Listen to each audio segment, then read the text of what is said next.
Walang pagsubok na hindi ninyo kakayanin. Lahat ay kakayanin ninyo. Huwag kayong matakot. Magpakatatag kayo. Lilinisin ko ang aking iglesia.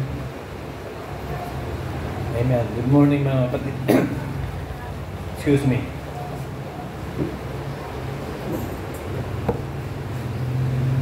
Yung una nating kapanganakan. Yung kapanganakan sa laman. May proseso yun eh. Di ba? Scientifically, yun, alam nyo na yun. Yung kapanganakan natin sa laman, nag-upisa tayo sa sanggol. So, walang sanggol na mabubuhay pag hindi siya alagaan ng kanyang magulang.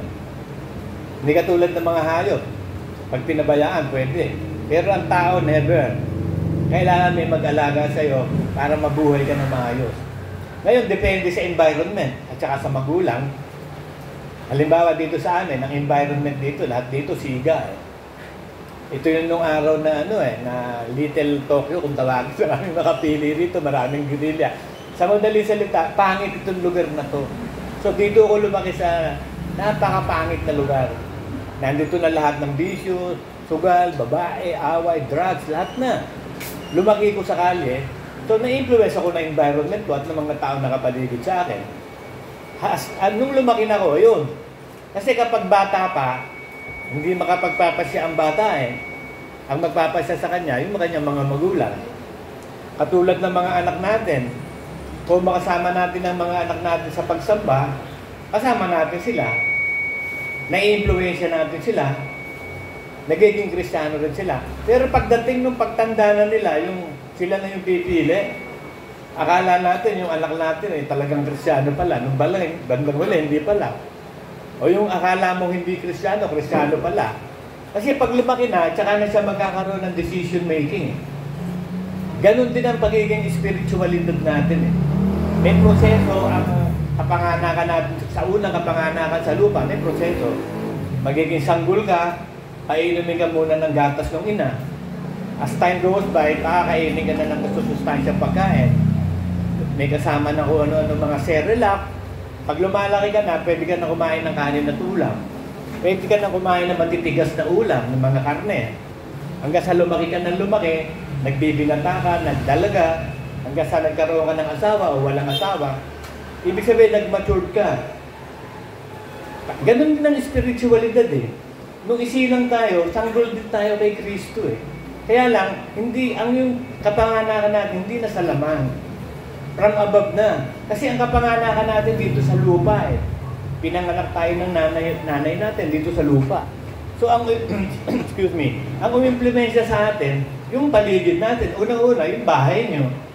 Yung tatay at nanay mo, influensya sa iyo, mga kapatid mo. Tsaka lang yung sa eskwelahan. Tsaka lang doon sa labas, sa college. So kung ano yung lugar na kinalalagyan mo, nahahawa ka doon. Halimbawa, mayroong batang lumaki sa pugad ng mga bakla. Lumaki sa pugad ng mga tomboy. Kahit may bakla o tomboy yun nung isilang eh. Dahil na-influensyahan, pumasok sa isip niya, bakla ako. Tapos sino ba yun? Kapatid ni Robin Padilla, humingi ng sign na kapag meron sign, bakla siya. Bakla ako. Eh di, naging bakla. Tinanggap mong bakla ka, hindi bakla ka. Samantalang lalaki ng araw yun. Hindi naman bakla yun eh. Pero kita mo, nadali siya ni Taning, na-influensya siya.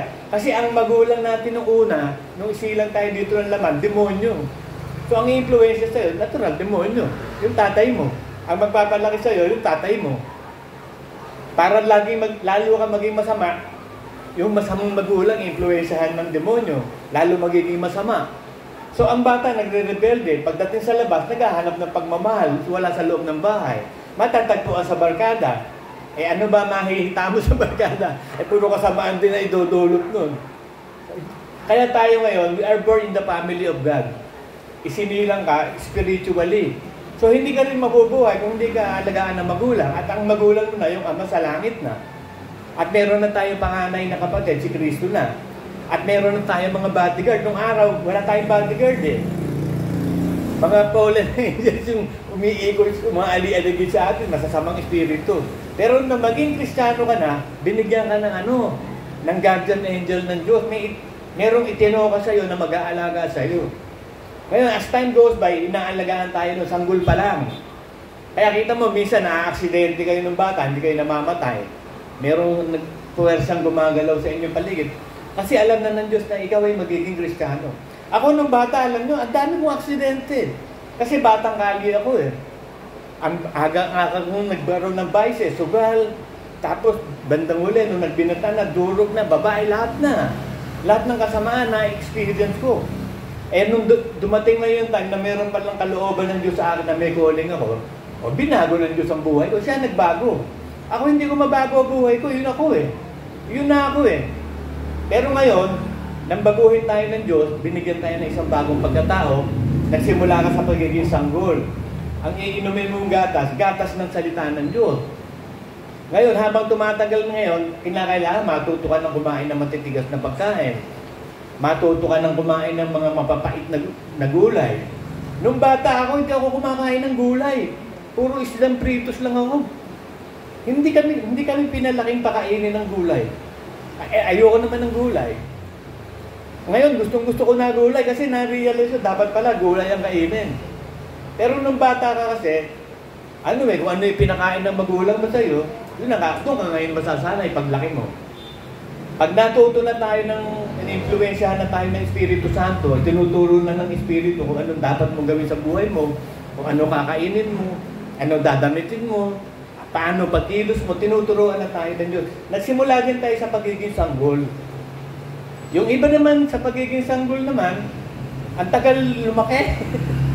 Nagiging nananatili pa sanggol hanggang ngayon. Yun namang iba, lumaki na, naging binatilyo, dalaginding. Ang problema, bumabalik sa pagkabata. Talagang pasaway. Meron naman tumanda na, nagkaroon naman ng uliyahan madalas makalimot na siya ay Kristiyano. So yun pa rin ang proseso eh.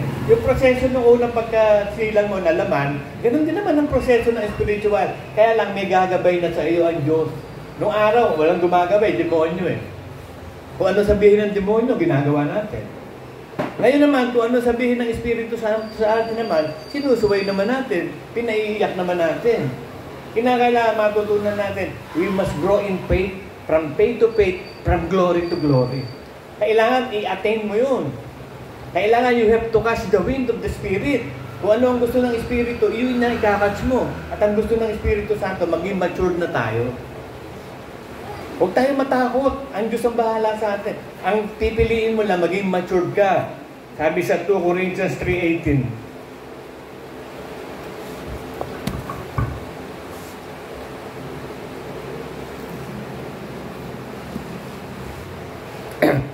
Dadagpot tayong lahat na walang taluktungan mukha na tumitingin gaya sa isang salamin sa kaluwalhatian ng Panginoon ay nababago tayo sa kaluwalhatian mula sa kaluwalhatian na gaya ng mula sa Panginoon na Espiritu. So kailangan may transformation na gaganap sa iyo. Yung datihan mong pagkatao, unti-unting nawawala na yun. Proseso kasi nga eh. Proseso kailangan eh. Bibigyan tayo ng isang bagong pagkatao. Proseso rin yun. Pupunuin tayo ng salita ng Diyos eh. Kailangan pumayag ka lang magsanay sa kabanalan. Ngayon, huwag kang bumalik sa pagkabata na pasaway. May mga Kristiyano bumabalik sa pagkabata, pasaway eh. Lagi mong pinapalo, lagi pinagsasabihan. Dapat ikaw na ay umaakay ka na dapat. Di ba nung tayo bata, inaakay tayo ng ating mga kuya. Kung may ate ka, as time goes by, lumaki ka na, solo ka na, kaya mo na eh. Kaya mo na, hindi mo na kailangan ng tulong. Pero kung ikaw ay isang mabuting kuya o ate, aalagaan mo yung mga kapatid mo, aakayin mo eh. Ganon din sa pagkakristyano. Kung isang mabuting Kristiyano ka, aakayin mo kapatid mo eh. Aalagaan mo mga kapatid mo. Ngayon, humahanap ang Diyos ng gano'n na may espiritu ng pag-aalaga, ginagawa niyang pastor. May espiritu ng karunungan, kaalaman ng pagtuturo, ginagawa niyang pastor para akayin. Akayin ang mga kapatid sa pananampalataya. So ikaw naman, kailangan payag ka naman na umunlad. Mag-mature ka. Idagdag mo sa pananampalataya ang mahalagang spiritual na biyaya. Sabi sa 2 Peter 1:5.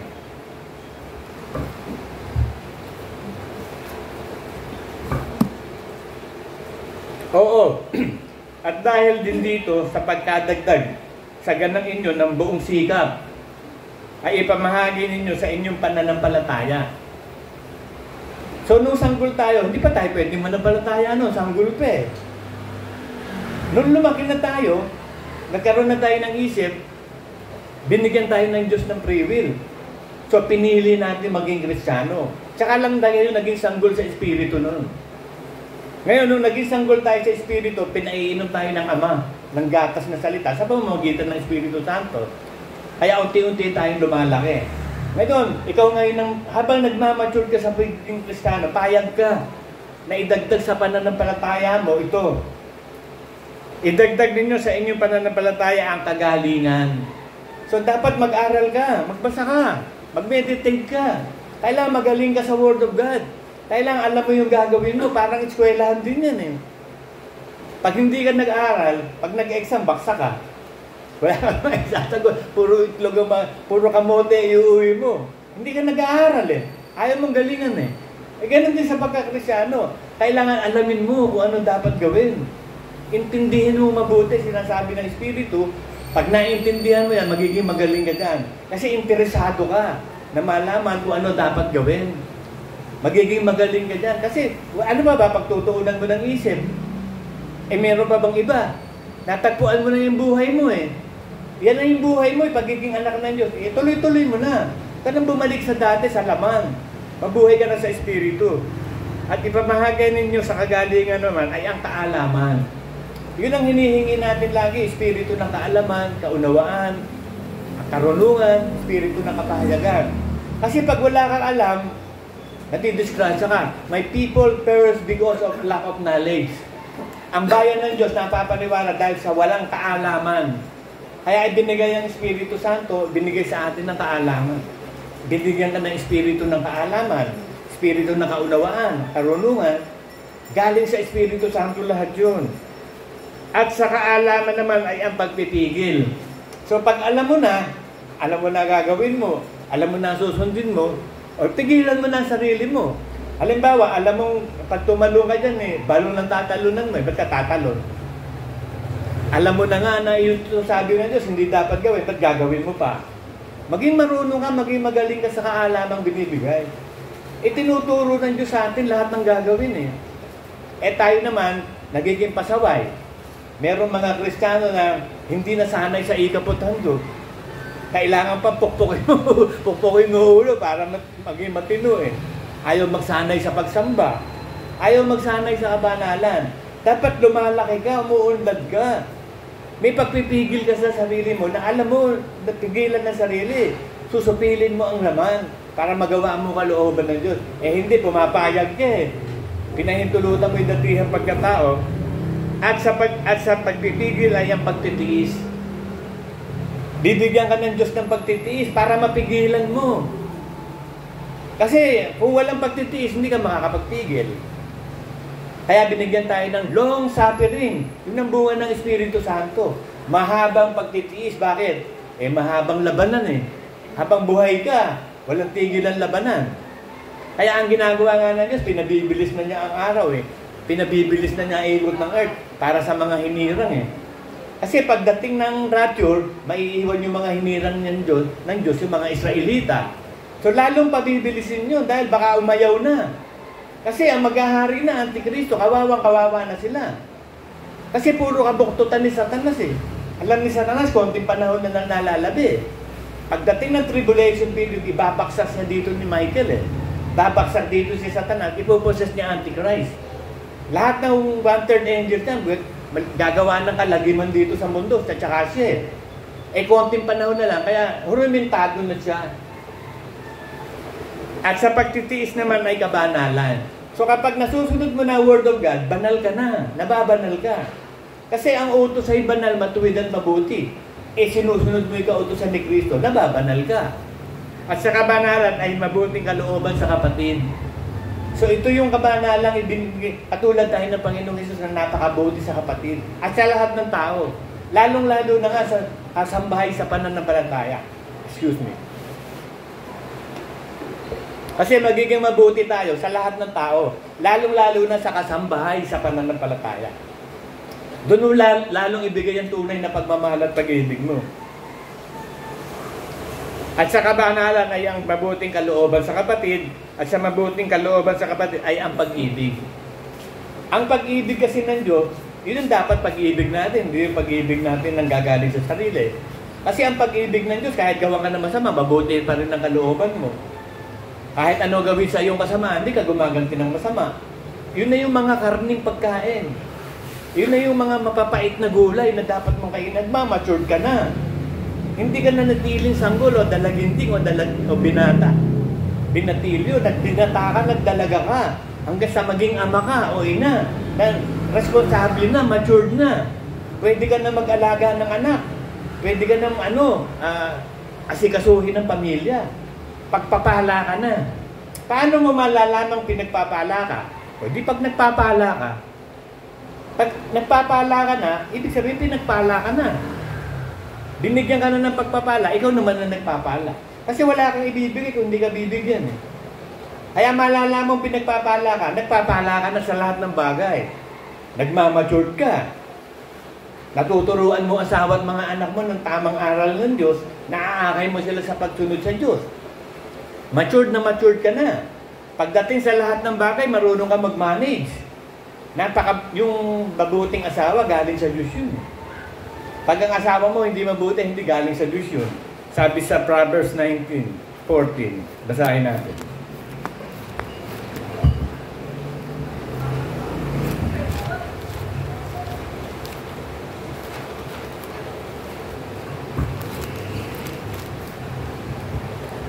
Bahay at mga kayamanan minamana sa mga magulang. Ngunit ang mabait na asawa galing sa Panginoon. Kaya kung asawa mo lalaki, napakabutit, napakabait, galing sa Diyos yan. Ganon din yung asawa mong babae. Napakabuti, galing sa Diyos yan. Sabi sa 31 ng Proverbs, ito mga katangian ng mabuting asawa na babae. Proverbs 31:10. Pag ibinigay ng Diyos sa iyo itong babaeng ito, napakapalad mong lalaki. Para ka nakakuha ng ginto, ng kayamanan pag ang babaeng asawa mo ay ganito. Basahin natin. Isang mabait na babae, sino makakasumpong? Kasi si Solomon, 1,000 asawa, walang nakikita mabuting asawa. 1,000 nga. Kaya sabi niya, sa 1,000 wala siyang nasumpungan eh. Pero pagbigay ng Diyos, hindi mo kailangan na marami. Isa lang. Isang mabuting asawa, sino makakasumpong? Sapagkat ang kanyang halaga ay higit na makapupo kaysa ruby. Higit pa daw sa kayamanan ng mga ruby. Ang puso ng kanyang asawa ay tumitiwala sa kanya. Naniniwala yung asawang lalaki dun sa babae. Tiwala. Bakit? Kita yung pruweba na talagang mabait na asawa. Siya'y hindi kukulangin sa pakinabang. Gumagawa siya ng mabuti sa kanya at hindi kasamaan lahat ng kaarawan ng kanyang buhay. So ang ginagawa nitong babae, helpmate. Yung talaga pagkakalikha sa babae, helpmate. Inaasikaso niyang mabuti ang kanyang asawa, nagpapasakop siya sa kanyang asawa sa lahat ng bagay. Yun naman lalaki, iniibig niya yung asawa niya na katulad ng pag-ibig ni Kristo. Mamamatay siya para sa asawa niya. Yung babae naman, nagpapasakop sa lahat ng bagay. Siya'y humahanap ng balahibo ng tupa at linot, gumagawang kusa ng kanyang mga kamay. Siya'y parang mga sasakyang dagat ng kalakal. Nagdadalan siya ng kanyang pagkain mula sa malayo, siya'y bumabangon. So sa madaling salita, napakasipag nitong babaeng ito. Napakabuti na, napakabait pa, napakasipag pa. Kung siya isang mabuting asawa, lalo magiging mabuting ina to. Kaya nga, galing sa Diyos yun. Nakatagpo ka ng higit pa sa kayamanan ang natagpuan mo. Pero kung natagpuan mong asawa, buwisit sa buhay, araw-araw buwisit ka, magkakasakit ka pa niya, baka mapatay ka pa. May buwisit kang asawa. Kaya pag pipili ka ng asawa, piliin mo yung asawa na takot sa Diyos. Yung maka-Diyos, yung talagang susunod sa pagiging Kristiyano. Magkaroon kayo ng iisang kaisipan. Para walang mag-away man, magkagulo man, batid din agad. Hindi nilulubugan ng araw ang pag-aaway. Hindi katulad ng unbeliever ba? Pag nag-aaway ba, 1 linggo na, hindi pa umuwi yung lalaki. Pag uwi, gugulpihin pa yung asawa. Hindi na nagbigay ng pera, ginulpi pa. Ganun ang mga unbeliever na masama. Kailangan matutunan natin yung talagang pagbabago ng pag-iisip. Change of mind. have the mind of Christ. Kaya ito sinasabi sa atin sa Romans 12:1-2.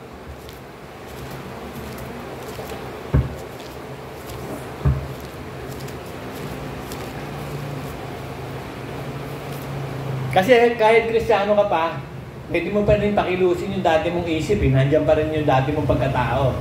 Kaya ang gagawin ng Diyos, proseso ang pagiging Kristiyano, born again. Sinimulan niya sa Spirit. Ginastify niya ang ating Spirit, binanal niya ang ating Espiritu, pinaupo tayo doon sa langit kasama ng Diyos. Ngayon, ang aayusin naman niya, yung kaluluwa. Nagsisimula siya sa isip. Kasi pag naayos ang isip, naayos din yung damdamin at kalooban.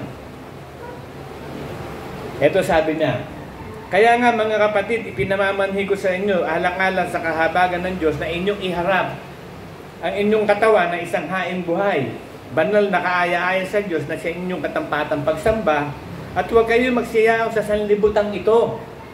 Kasi yung unang kapanganakan natin, umayon tayo sa sanlibutang ito, nahawahan tayo ng kasalanan sa sanlibutan, kaya lumaki tayong masasama, mga anak ng demonyo. Yung pangalawang kapanganakan mo, na born again ka na, from above na yun, galing na sa Diyos, binigyan ka ng bagong Espiritu, ibinigay ang Espiritu Santo sa iyo, bago ka nilalang. Ngayon, kailangan proseso yan eh. Kailangan mag-mature sa pananampalataya. Kaya may idadagdag sa faith eh. Kailangan maidagdag yun at gagawa ang Espiritu Santo sa iyo kung magbabago ka ng isip. Kung di mag-iba kayo sa pamamagitan ng pagbabago ng inyong pag-iisip upang mapatunayan ninyo kung alin ang mabutit kaya at lubos na kalooban ng Diyos. Kasi kung hindi magbabago ang isip mo, hindi mo malalaman ng kalooban ng Diyos. Yan pa rin ang isip mo eh. So ang gagawin mo pa rin yung gusto mo. Ang gagawin mo pa rin yung dati mong pag-uugali, yung pinasanayan mo. Hindi ka magkakaroon ng transformation. Kaya sabi, magbago ng pag-iisip at huwag umayon sa sistema ng sanlibutan. Eh meron kayo makikita, sabi, Kristiyano, umaayon sa sistema ng sanlibutan. Hindi Kristiyano yun. Maaari tinanggap niya ang Diyos, pero nanatili siya sanggol. Nakain tuloy siya ng mga vulture. Kailangan lumaki yung sanggol.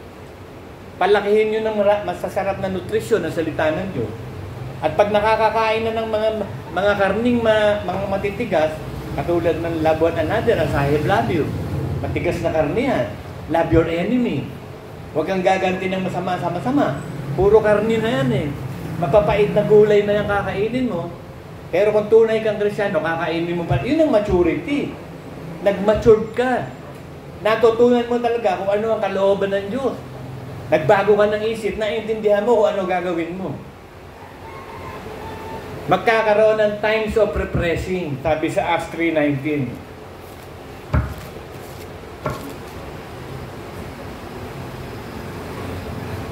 Pag tunay ka nagsisi, tunay ka naging Kristiyano, talagang umunlad ka, lumaki ka sa pagiging Kristiyano, araw-araw ka nagbabago ng isip, ito ang gagawin ng Diyos sa atin.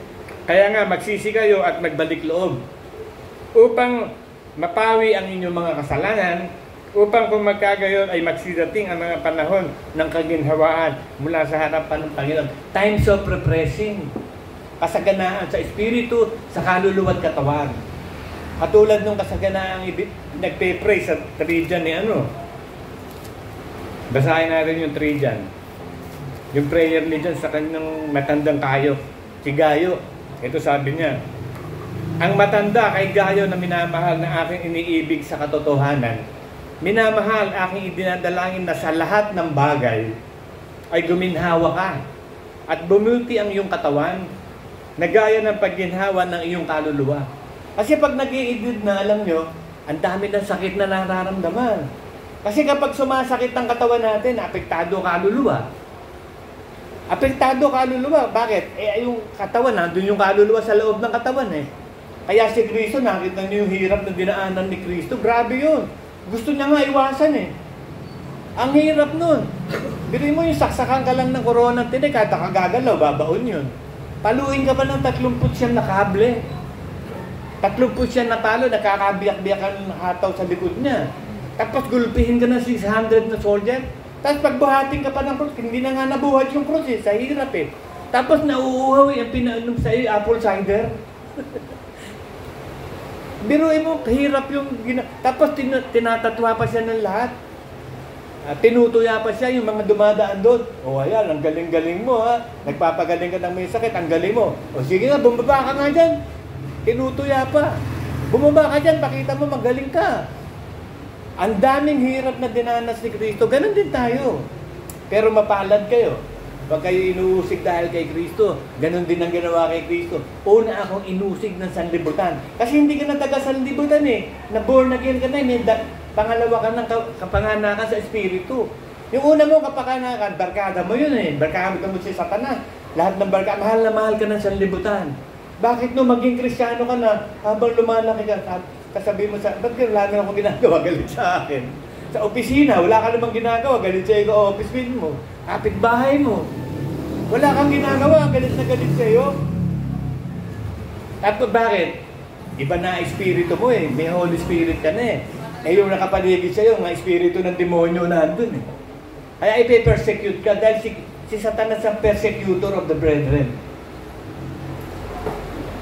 At pag ikaw magpapakabanal-banal, lalo kang uusigin. Lalo kang uusigin.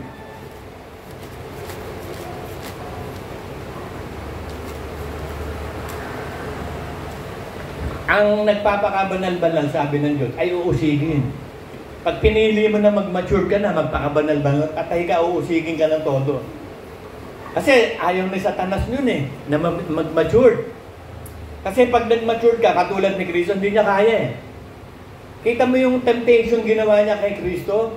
Como ang buong kapuspusan ng Diyos na kay Kristo, mature na mature si Kristo eh. Puspos na puspos ng karunungan, puspos na puspos ng kapangyarihan ng Diyos. Tingnan mo, nanakbos si Satanas, hindi ka kaya. Materially, physically, lahat. Ginamit niyang mga tukso. Alam niyo yung mga tukso na yon. May nagawa ba si Satanas? Takbo! Takbo, ganun din eh. Magiging katulad din tayo ng Panginoong Hesus eh. Sabi sa Ephesians 4:13.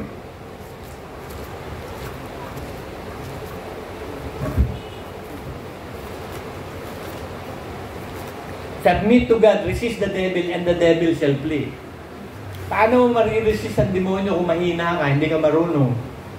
Wala kang kaalaman, karunungan kung paano labanan ng demonyo. Ito sabi ng Diyos, yung maturity natin. 4:13 ng Ephesians. Hanggang sa abutin natin lahat ang pagkakaisa ng pananampalataya at ang pagkilala sa anak ng Diyos hanggang sa lubos na paglaki ng tao. Kasi nga lalaki, may proseso pagiging Kristiyano, lalaki ka eh. Naging sanggol ka kay Kristo. Tapos nagbinata ka, nagdalaginding ka, nagdalaga ka, tapos naging ama ka. Nag-matured ka na ng todo. Hanggang sa lubos na paglaki ng tao, ibig sabihin, matured ka na. Nagiging katulad ka na ni Kristo. Hanggang sa sukat ng pangatawan, ng kapuspusan ni Kristo. Hindi natin malalampasan si Kristo, pero pwede nating abutin. Sabi nga eh, ang alipin hindi pwedeng humigit sa kanyang Panginoon. Pero pwede pumantay. Pwede nating magaya Panginoon. Dahil sabi ni Pablo, sabi ni Pablo, imitate me, I have imitate Christ. Naging katulad siya ng Panginoong Hesus, kaya maging katulad din kayo, sabi ni Pablo. Ako nga, naging katulad ni Kristo, ganun din kayo. Kasi binigyan tayo ng kapangyarihan ng Diyos na maging katulad ni Kristo. From faith to faith, from glory to glory. Kailangan lang pumayag ka magsanay. Sanayin mo yung kaluluwa mo, yung isip mo, dandamin mo ang kalooban mo ng pagsunod sa Diyos. Kasi pag nagbago na ang isip mo, dahil ang kalooban mo naman, gusto nang sumunod talaga sa Diyos eh. Eh, problema, yung isip mo nandiyan pa eh. Nagliliwali parang kabayo yan, kailangan rendahan eh. Rendahan ninyo ang baywang ng inyong pag-iisip. Maalagawa pag-iisip eh. Kaya sabi sa 1 Peter, rendahan nyo yung baywang ng pag-iisip. Maalagawa yan eh. Nang sa ganun, yung gusto mo talaga, magagawa mo. Yung kalooban ng Diyos, magagawa mo na. Masusupil mo na yung laman. Yung unang pagkatao mo, masusupil mo yung old self. So, mabubuhay kayo ngayon sa bagong pagkatao. Magkakaroon ka ng transformation. At sa transformation na yan, maghahari ang Diyos sa iyo sa Galatians 5:22, 23.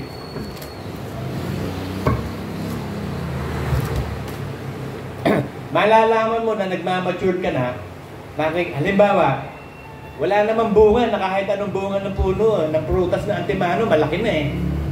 Magsisimula sa bulaklak yon, di ba? Hanggang sa bulaklak, makita mo, ang cute. Halimbawa, mangga.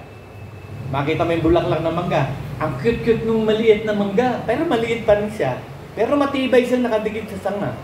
Doon sa tuwig, kung tawagin. Pero pwedeng mawala yun eh. Pwedeng matanggal ng malakas na hangin yun eh. Kahit manggang maliit na, pwede pa rin yun. So hihintayin mahinog yun. Magmamature dapat yung mangga. Ganon din tayo.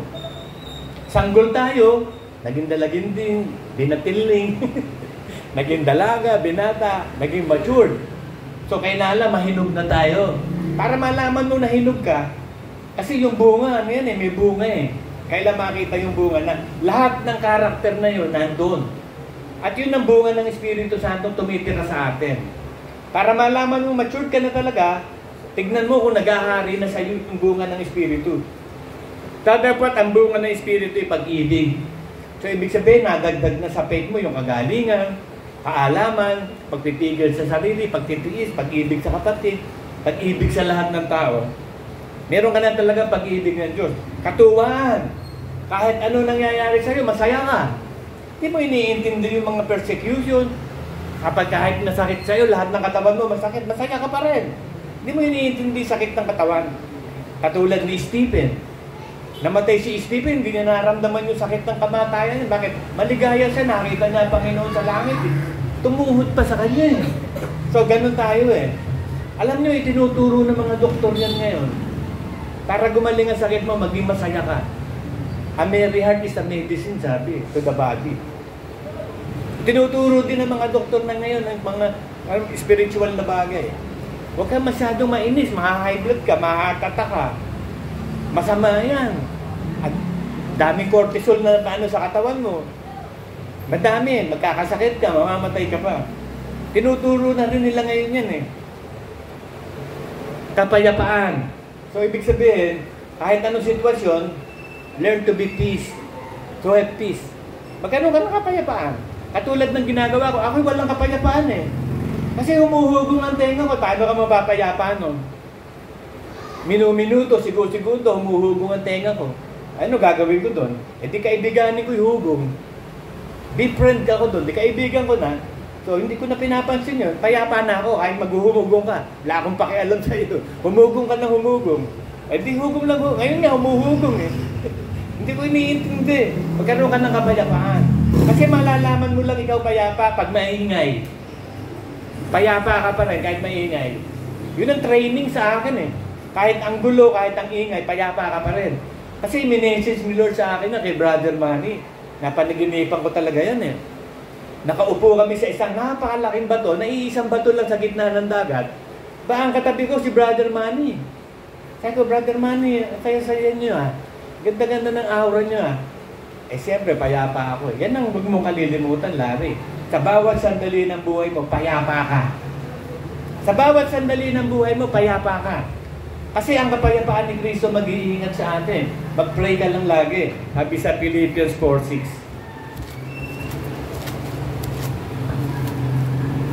Pag natutunan mo na yung kapayapaan sa gitna ng ingay, o kahit anong ingay pa ibigay sa iyo, alam niyo yung nagmumulyon, yan ang nakakainis na tunog sa lahat ng tunog.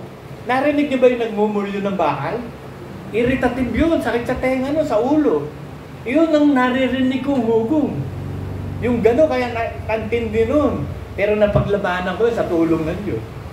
Naging kaibigan ko yung hugong na yun.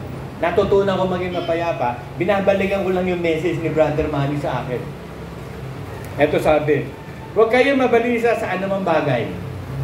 Kasi pag nabalisa ka sa kahit anong bagay mo, wala kapayapaan. Kasi nababalisa ka na eh. Yung iba ba, nagkakaroon pa ng panic eh. Di ba, nagpapanik pa. Kaproblema niya. Huwag kang magpanik, relax ka lang. Huwag kang mabalisa sa anumang bagay. Huwag mong intindihin lahat ng pumapasok sa isip mo. Basura lahat yan. Yung lahat ng pumapasok sa isip natin, basura yan. Lahat yan basura. Yan yung madalas na nangyari nung araw. Nire-retrieve lang yan ng memory ng utak natin. Eh kung pagtutuunan mo yung nakaraan mo, yung mga kapalpakan mo, malulungkot ka pa. Tapos magbibigay ng future event sa'yo, tatakutin ka naman. Pag inintindi mo yan lahat ng tos, huwag mo intindihin yun. Matuto kang huminga. Katulad nung doon sa, di ba, sa ano natin, yung paghinga. ipinopronounce yung Yahweh daw. Gumamit ng ano, hindi didikit yung dila, tsaka doon yung bunga, yung labi. Pag sambit mo ng word na Yahweh. Ha, hininga. Inhale, exhale. Kasi pag marunong kang mag-inhale, exhale, mawawala lahat ng problema mo, magiging payapa ka eh. Alam niyo ba yung buntong hininga, ba't ginawa ng Diyos ang buntong hininga? Nalaman ng mga doktor, pag nagbuntong hininga, parang ano yan, aircon. Nagko-cool down yung utak mo. Nakita mo, pag ang dami mo ng problema, ikaw hindi mo napapansin, nagbubuntong hininga, sabi mo, di ba? Ikinu-cool down ng Diyos yung utak mo. Kasi wala nang kapayapaan eh. Nagbubuntong hininga ka. Eh kung lagi ka magbuntong hininga, laging cool down yung utak mo, inhale, exhale. Ginawa nga, agimat yan ng mga Hindu eh. Aom eh. Aom yan. Inhale, exhale. Eh, tinan mo, ang gagaling nila, demonic sila eh. Ang powers nila, cosmic powers eh. Mga yoga, ang kukunin mo sa yoga, yung exercise, wag yung kanilang prinsipyo, aaral. Ako, nag-yoga ako, yung exercise ng yoga, yung stretching. Pero yung aral ng mga Hindu yoga, aral ng mga fallen angels yan, natatalino yan, ang gagaling yan eh. Pero mo, para mapigilan mo ilipante, hawak mo buntot, hindi makagalaw eh. Ilagay ka sa aquarium, hindi ka nakakahinga ka. Eh, nasa ilalim ka ng tubig, nakakahinga ka. Pwedeng matulog pa yung mga Hindu eh, mga yogi eh. Ano yan? Diabolic power yan eh. Hindi normal yan sa tao. Ang power natin, Holy Spirit. Hindi mo kailangan maging magaling ka sa yoga, maging matalas ang utak mo. Hindi, may Holy Spirit sa atin. Siya ang magpipreserba sa atin. Siya magbibigay ng karunungan, kaalaman, at proteksyon sa atin sa lahat ng bagay. Hindi yung mga tinuturo ng mga yan. Yung mga kung ano-ano pang batas na yan. Aral ng mga fallen angels yan. Napakatalino ng mga fallen angels. Nagbigay ng ano, yung cradle of civilization, yung Mesopotamia sinasabi, yung mga Anunnakis. Fallen angels lahat yan nagturo dyan eh. Sila yung pinagbula. Kita mo, kompleto sila. Meron silang law, meron silang art, may music. Kompleto sila. Sa kanila nagmula yung cuneiform, yung unang pagsusulat ng mga languages. O ngayon lang, ngayon, yun ang ginagamit nila ngayon, na sila yung unang-una, ginugulo nila Bible. Kasi aral ng fallen angels yan eh. Isa lang ang basis ng lahat ng bagay, Bible lang. Kayo aalis sa Bible. At ibinigay sa atin nga ang, balik tayo doon sa ano, sa Galatians 5:22. Ang bunga ng Espiritu ay pag-ibig, katuwaan, kapayapaan, pagpapahinuhod, long suffering, kagandahan loob, kabutihan, at pagtatapat. Tapat ka talaga. Meron kang espiritu ng katapatan. Kasi yung tinawag ng Diyos ay hinirang din naman niya at pinili naman niya at tapat. Naghari kasama ni Kristo, overcomers. Maghahari kang kasama ni Kristo. Kaya ibinigay sa atin ng espiritu ng katapatan. Alam mo rin naman yan kung tapat ka o hindi, kung takot ka sa Diyos o hindi eh. Alam mo yan, ikaw ang may katawan, ikaw ang may isip eh. Kaya pag hindi ka umaten o hindi ko na tinatanong, matured ka na dapat. Hindi ka na dapat paluin pa, hindi ka na batang paslit na lagi kang pagagalitan, lagi kang papaluin. Maging matured na. Magkaroon ng maturity na. Control your old self. Colossians 3:5.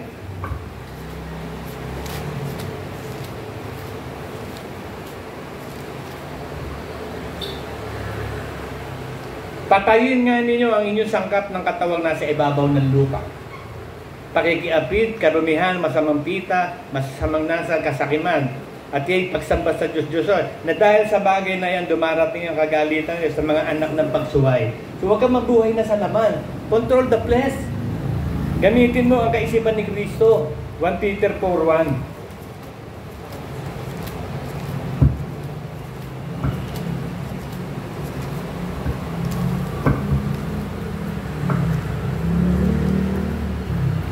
Kasi pag nasanay ka dito sa kaisipan ni Kristo, katulad din rin ni Pablo, I have the mind of Christ, sabi ni Pablo eh.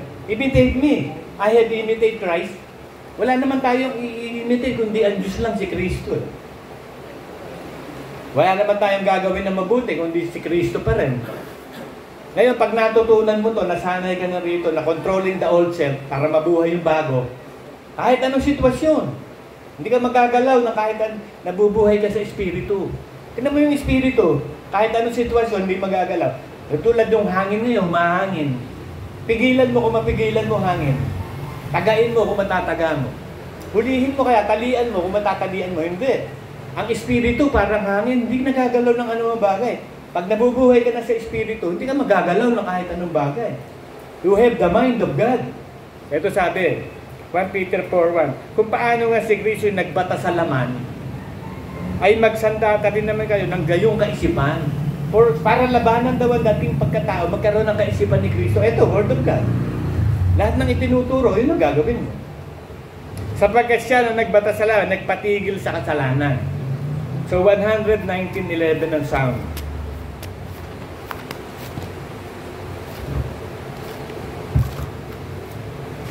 Ang salita mo'y aking iningatan sa aking puso upang huwag akong magkasala laban sa iyo.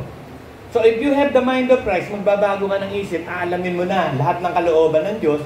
Pag naintindihan mo na, ilalagay mo yan sa buhay mo. Isa sa buhay mo. Pag naisa buhay mo yan, makukontrol mo kasalanan. Mapipigilan mo laman eh. Halimbawa, sigarilyo. Halimbawa, drugs, sigarilyo, sugal. Halimbawa, dinadala ka ni Satanas manigarilyo o magsugal o magdrugs. Kasabihin mo lang sa sarili mo yun. Kasi bago naisip mo, bago na ako nilalang. Ang dati ko yan. Re-reject mo yun. Hindi mo papayagang kumilos na magsigarilyo ka, magmura ka. Control yourself. Makaya mo na. May kapangyarihan ka na sa ikababanal eh. Romans 6:22 eh. Dahil pinalaya na tayo ng Diyos, may kapangyarihan na tayo sa ikababanal. Kaya mo na magpakabanal. Kaya mo na magpakabutit, magpakabanal. Sanay ka na eh. Matured ka na. So, yun ang kailangan mo ganun, magkaroon ng maturity. Abutin natin lahat ang kahustuhan ng sa buong sukat ng pangangatawan ni Kristo, sa kapuspusan ni Kristo. At ang kapuspusan yan, Word of God. So, ang proseso, bawat salita ng Diyos natutunan mo, papamuhay mo. Pag naipamuhay mo, nakasulat yun sa aklat ng buhay. 1 point na yun. Susunod na araw, may nangyari na naman, 2 points na yun. Lahat ng gawa natin sa Panginoon nakasulat sa aklat ng buhay, bubuksan yun eh. According sa ginawa natin, tayo tatanggap ng rewards. Ngayon, kung sanay na sa kabanalan, kaya sabi doon sa 1 Timothy, magsanay kayo sa kabanalan. Yung pagsasanay sa katawan, kaunting pakinabang. Ang pagsasanay sa kabanalan ay mapakinabang sa buhay na ito ngayon at sa darating na buhay. Amen?